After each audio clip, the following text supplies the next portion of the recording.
Today, I will tell you the story of a very simple Iranian movie. The name of the movie is Angels Descend Together. As you already know, Iranian films often depict the small, everyday stories of ordinary people's lives in a very beautiful way. This movie is no exception. So, without further ado, let's dive into the extraordinary story of a very simple Iranian movie. At the very beginning of the movie, we hear a conversation between a newly married couple. The husband's name is Ahmad, and the wife's name is Layla. Both of them come from rural homes, but Ahmad has rented an apartment in the city for his studies. From now on, Layla will be living there permanently because she is pregnant. These two people express their gratitude to God for their small household. Ahmad is also a very responsible husband. This gentleman you see here is named Mr. Karim. He is the landlord of this house. Early in the morning, he gets frustrated after seeing the excessive electricity bill. When Ahmad was getting ready to leave the house, Mr. Karim stopped him and asked him if he knew anyone at the electricity office who could help reduce his bill. Ahmad replies that it is impossible because they have to pay for the amount of electricity they use. Saying this, he somehow managed to convince Mr. Karim and left.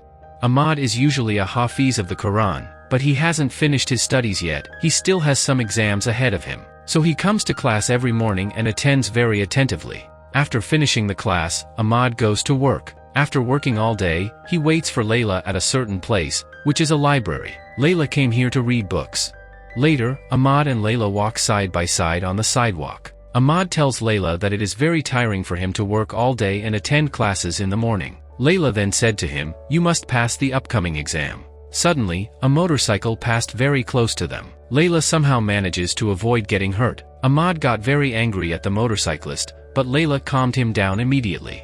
After returning home, Layla was watching television while Ahmad was preparing food for her. Layla was watching a program about orphan children and started crying while watching it. When Ahmad came to her, he asked, "Are you crying because of the program?" Layla replied, "How can people be so cruel? Those children's lives are so difficult, aren't they?" Ahmad said, "It's not good for you to cry right now." At that moment, Ahmad realized their dinner was burning, so he rushed to the kitchen. Ahmad had cooked his wife's favorite dish by watching YouTube tutorials. Although some of the food got burnt, Layla still praised it. She told Ahmad, "You can cook very well. Now hurry up and take some food to the landlord." Later that night, Ahmad took Layla to the nearby park. Since no one else was there, Layla sat on the swing. Layla asked Ahmad, "Would you be happy if we have a daughter?" Ahmad replied, "I will be happy with whatever God gives us." Ahmad had hidden a gift in his shirt pocket that he wanted to give to his wife. Layla was very happy to see the gift. She asked, "Is there a ring inside? Is it for me?" Layla was very happy. However, Ahmad felt a bit embarrassed and said, "Please open it when we get home." But Layla couldn't wait and opened the gift immediately. She found that it was a present for a small child. Layla's smile faded. She asked Ahmad, "Is this gift for our future child?" It was clear that Layla felt a bit hurt by this. But her displeasure didn't last long. In a moment, she was smiling again as Ahmad continued to tell his story. The next morning, Layla was talking to her mother, who lived in the village, and writing down names for her upcoming baby in a diary. On one side, she had names for boys, and on the other side, names for girls. Then the scene changes and we see Ahmad sitting in a hospital. A little boy was being very mischievous with his mother there. The woman was quite annoyed with the child. After a while, the woman's husband arrived. The woman then started yelling at her husband, saying, "Why do we need so many children? I can't even handle these two." She was very irritated with her children. At that moment, Ahmad stood up and said to the woman's husband, "Please take my seat, you look like you're having a hard time standing." Then Ahmad gave chocolates to the children and said, "These children are the greatest blessings from God. They are as pure as flowers. We should love them even more." Meanwhile, a doctor started calling out loudly, "Who came with Layla?" Ahmad then approached the female doctor and said, "I came with her." The doctor asked, "Are you her husband?" Ahmad replied, "Yes, I am." The doctor then told him, "According to the prescription, your wife's ultrasound was scheduled for a month ago, and yet you brought her in today." Ahmad apologized, "I'm very sorry, but is there any problem?" The doctor smiled and said, "How can a husband make such a big mistake when his wife is going to have triplets?" She then started laughing and said, "You are going to have 3 children. You are a very lucky man." Hearing this, Ahmad was astonished. The doctor then asked Ahmad to come inside. When Ahmad went into the room, the ultrasound showed his 3 daughters, and they even heard their heartbeats. Just as Layla was happy, Ahmad was equally delighted. He asked the doctor, "Doctor, is your ultrasound machine working correctly?" The doctor then called Ahmad outside and said, "Your wife seemed very scared, so I didn't mention this in front of her. But your third daughter's condition is not good." The doctor didn't elaborate much and just told Ahmad, "You should pray to God more during this time." Ahmad then brought Layla back home. Layla was doing some small tasks around the house and chatting with Ahmad, but suddenly, Layla experienced severe pain and started screaming in agony. Ahmad tried his best to help her. At that moment, the landlord's daughter, Salma, arrived. Ahmad asked her for help, and Salma took Layla to the hospital in her car. Salma informed Layla, "The doctor checked you, and you have no problems." But Layla was still crying. Salma then asked, "Why are you still crying? The doctor said you have no issues." Layla replied, "I am going to have 3 babies." Hearing this, Salma laughed loudly and said, "What could be better news than this?" Layla then started laughing too, and that laughter reached Ahmad as well. In the next scene, Ahmad's landlord came to him. He is a very angry person, but he had a very good heart. He has decided to go for Umrah pilgrimage next month, and wants to learn all the necessary prayers and rituals from Ahmad. Ahmad said, "That's very good news, don't worry about it. Everything is very easy, and I'll teach you everything." In the following scene, Layla was talking to her mother on the phone while Ahmad was busy with some household chores. Ahmad gestured to Layla to ask her mother to come here. After the conversation, she informed Ahmad, "Mom won't be able to come here now." Ahmad replied, "I thought since I don't have a mother, your mom would be here with you during this time." Hearing this, Layla felt a bit sad. In the next scene, it's seen that Ahmad is working at the construction site. Just then, his manager comes to him and gives him some money, saying, "You had asked for this money in advance." Ahmad thanked him. After finishing work, Ahmad bought some clothes for his upcoming babies. Meanwhile, Ahmad's landlord's daughter came to see her father. However, her father was learning the rituals of Hajj from Ahmad. So, he scolded his daughter and said, "Go upstairs now. I will call you when I'm done." Salma went to Layla and started looking at the clothes Ahmad had bought, and start talking to Layla. Meanwhile, Mr. Kareem was learning the rules of Hajj from Ahmad. He found everything very difficult, but Ahmad was trying his best to explain everything to him. The next morning, Ahmad's landlord was sitting in front of the house, reading a book. Meanwhile, Ahmad was loading his bags into the car. He was going for Hajj pilgrimage today, but he kept forgetting all the prayers. His daughter came to comfort him and said, "Dad, don't worry too much about this. Everything will remember to you at the right time." However, Mr. Kareem, being a very irritable person, he scolded his daughter and said, "Don't talk too much, let me remember everything." He kept asking Ahmad repeatedly what to do next. Ahmad was answering all his questions.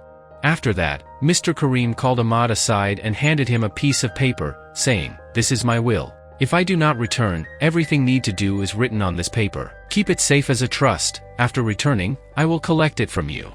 Meanwhile, Salma and Layla arrived there. Layla asked Mr. Kareem for his blessings. Mr. Kareem said, "I will pray a lot for you during Hajj." With that, Mr. Kareem set off for the airport. The next morning, Layla was outside hanging clothes to dry, and Salma was getting ready to go out. They were chatting, but suddenly Layla experienced intense labor pains. Seeing this, Salma rushed to Layla and said, "I am taking you to the hospital right now." Salma then took Layla to the hospital. And, in the next scene, we see that Layla has become a mother. Ahmad was giving the call to prayer while holding one of his children. The other child was in Layla's arms. Ahmad then put the first child down and took the second child in his arms. However, their third child was not there. The doctor had previously mentioned that the child's condition was not good. Ahmad understood how Layla was feeling. He said to her, "The doctor said the baby will be fine. She is being given oxygen. Just pray for her." Ahmad then went to the doctor, who informed him about their third daughter. The baby was on a ventilator and might need to be taken to the ICU. Ahmad watched his baby girl from a distance. The doctor then handed Ahmad a prescription and asked him to get some medicines. Meanwhile, we see Layla crying intensely by her third daughter's side. After a while, Layla came out of the room, and Ahmad comforted her. Later, Layla's uncle and aunt came to visit her, congratulating her heartily. 2 days later, Layla returned home from the hospital. They named their third daughter Nargis, who was now somewhat better. Ahmad and Layla took equal responsibility in caring for the babies. Layla bathed one while Ahmad waited to take care of the other. This is how they shared their task. The next day, Ahmad's manager at work approached him and said, "One of my friend was looking for you. He is a director. He might have some work for you. Ahmad replied, okay, I'll meet him. The manager then told Ahmad, remember, you must finish my work first before doing anyone else's. Ahmad assured him, don't worry about that. In the next scene, Ahmad met with the director, who praised him a lot for his work. However, the director didn't want Ahmad to do just any ordinary work, he wanted Ahmad to act in his film. Ahmad responded, look, my family loves movies, but I'm not that fond of them personally. The director then said, read this script at least and let me know what you think. Ahmad asked, would that be enough? The director replied, yes, just read the script first. The scene changes to show Ahmad's landlord returning from the Hajj pilgrimage. The whole neighborhood was welcoming him back. Salma was taking pictures of Layla's daughters and chatting with Layla. Salma informed Layla, I heard my father saying that he might increase your room rent. He doesn't really like children much. Their noise keeps him from sleeping. Meanwhile, Layla had prepared breakfast for their landlord. She served it and then went inside her room, closing the door. The landlord then shouted to Layla, I won't increase your rent, but please keep your children quiet so I can sleep peacefully. He then waited for Ahmad. Ahmad then returned the entrusted items to the landlord. Afterward, he went to buy some medicine for his children. Realizing the medicine cost more than he had, so he returned some of it. When Ahmad went to work, his manager approached him and said, you requested an advance. I managed to get a small amount, use this for now. Ahmad then focused on his work. After work, he went to the madrasa to study the Quran and Hafiz. As he left the madrasa, he received a call from the director, asking if he had read the story. Ahmad replied that he had read it and liked it very much. The director then asked Ahmad to come to his office. After thinking it over, Ahmad goes outside the director's office and rings the calling bell and was told to go to the 3rd floor. Ahmad was seated in a makeup room when the director entered. Ahmad praised the story highly. The director then said, then there are no obstacles left. You will work in our movie, and we need someone just like you. Ahmad thanked him but felt very uncomfortable with the makeup process. The director noticed this and instructed the makeup artist to stop. Finally, Ahmad signed the contract for the movie. When Ahmad returned home and shared the news with Layla, she became very angry. She said, I will never accept you marrying another woman, or holding another woman's hand in a movie. Ahmad replied, why don't you read the story first and then decide? Layla gradually calmed down. Ahmad then explained, someone in the city would give us 10 million right now. This money is crucial for our family at this moment. God has managed it somehow. Layla then said, but I have some conditions, you cannot touch other women. Ahmad responded, if you read the story once, you wouldn't be asking me these questions. The next day, Ahmad's shooting began. He was sitting on a bench at a metro station, looking very irritated. The director sat next to him. Since the morning, Ahmad had been doing the same shoot repeatedly. Every time a train arrived, he would board it and then get off again. Feeling very frustrated, he expressed this to the director. The director explained, that's just how it is. We always aim for the best shot. However, Ahmad said, I can't do this anymore, I'm exhausted. If you want, I can return your money. The director laughed at Ahmad's words and tried to calm him down. Just then, another train arrived, and the shooting continued in the same manner. The next day, they had another shoot, this time on the main road. Many taxi drivers mistook Ahmad for a passenger, causing numerous interruptions in their shoot. A crew member eventually had to block the taxis. Ahmad was still irritated because he had been repeating the same shoot since the morning. Moreover, the location was not far from Ahmad's house. Suddenly, a red car stopped in front of Ahmad. It was Salma's car. Seeing Ahmad, Salma offered, come on, I'm heading home. I'll drop you off. Initially hesitant, Ahmad eventually agreed, considering his frustration, and got into Salma's car. Everyone laughed at Ahmad's action as he left. The director then instructed the crew to find Ahmad. Ahmad kept ignoring the director's calls and requested Salma to drop him off nearby. Salma said, there's still a long way to go to reach home. Ahmad insisted, I want to get out here. Please drop me off right here. Salma pulled over to the side of the road, and Ahmad got out of the car and ran away. That night, Layla and Salma were chatting when Salma told Layla about the day's events. She remarked, your husband is a very simple and straightforward man. Just then, Salma's father called her, and Salma said, let me take my father's clothes to him. Late that night, Ahmad returned home. Layla was already asleep with the children. She heard Ahmad coming in. As soon as he arrived, Ahmad started caring for the children. Soon, it was dawn. Ahmad affectionately spoke to his youngest daughter, saying, Daddy will come home early from work today. Don't trouble your mom too much." With that, Ahmad left for the shoot in the early morning light. Today was the last day of shooting, and they were filming at a university. Ahmad observed everything from a distance. The director approached him and said, "Congratulations. Today is our last day of shooting." Ahmad smiled and acknowledged the director's words.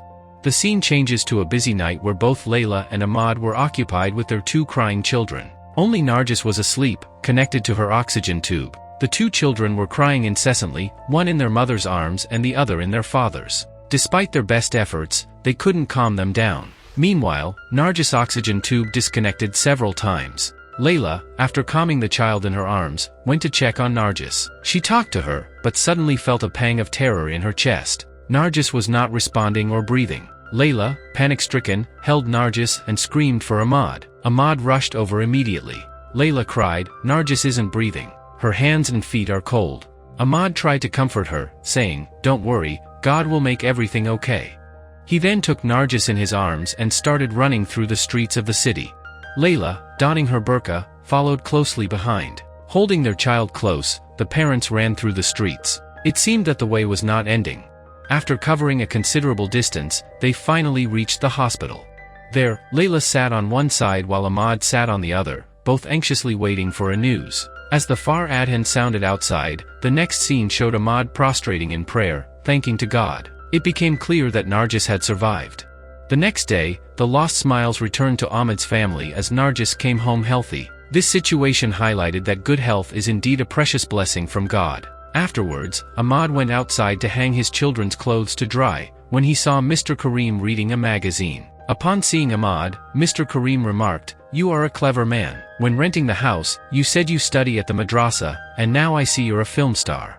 Saying this, Mr. Karim handed Ahmad the magazine and walked away, shouting from a distance, "You could have given me a role in your movie too."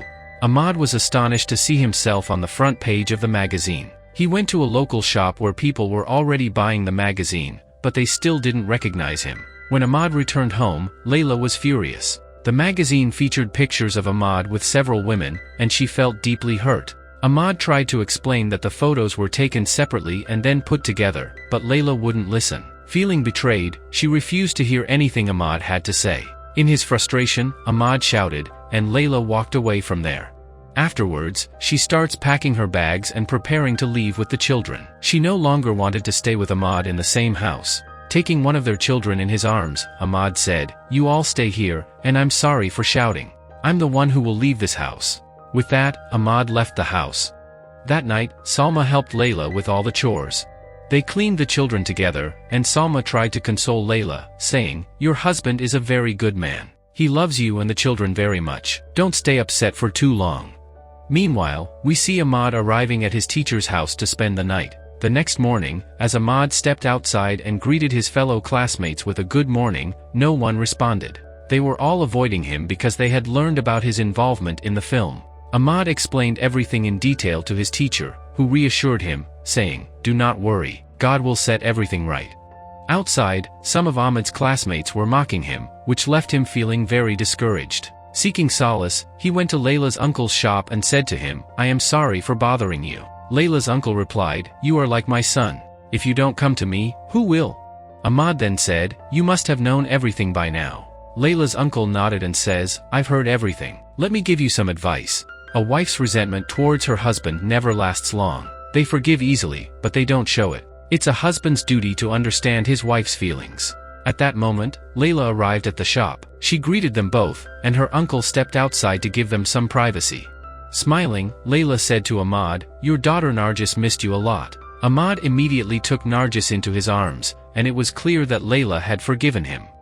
Many days passed after this. The children had grown significantly. Layla and Ahmad took care of the children together, sharing all household responsibilities. Ahmad had also returned to his previous job as an electrician, and the movie concludes with this harmonious and hopeful scene of their family life.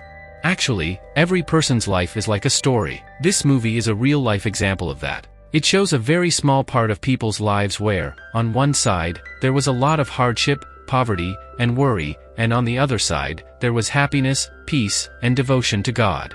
The movie had a line that said, "This life is the place to make amends, so we should be patient. Patience is a fruit that can turn stone into gold." The patient is the potion to success. So, how did you like this simple and straightforward story? Please let me know in the comments. Stay well, stay healthy. Goodbye for today.